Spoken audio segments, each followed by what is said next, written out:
মই বেছিকৈ নকওঁ, বেছিকৈ ক'লে মই গালি দিম। মই কাকো অনুৰোধ নকৰোঁ কেতিয়াও লাইফত। গতিকে চানমাৰী কমিটিৰ যিকেইজন মানুহ আছে, যিকেইজনে কৰিলে কামটো, আদেশ দিছোঁ, ক্ষমা খুজিব লাগিব বছ। That's it. এটা ঘটনা হ'ল, মই ক'ম কিন্তু দেই, মই নোকোৱাকৈ নাথাকোঁ। আপোনালোকৰ ইয়াৰ নলবাৰী দিগন্ত ভাৰতী সকলোৱে দেখিছে চাগে ফেচবুকত।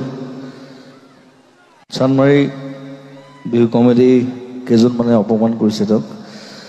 গতিকে মই বেছিকৈ নকওঁ, বেছিকৈ ক'লে মই গালি দিম। গতিকে কথাটো কওঁ যে সেইটো হ'ব নাপায় আৰ্টিষ্টৰ লগত। আৰু তেওঁ অনুষ্ঠান চাবলৈ গৈছিলে, তাক মাতি নিছিলে, ষ্টেজলৈ নি পেলাই অপমান কৰিছে। চব চানমাৰী কমিটিৰ যিকেইজন মানুহ আছে,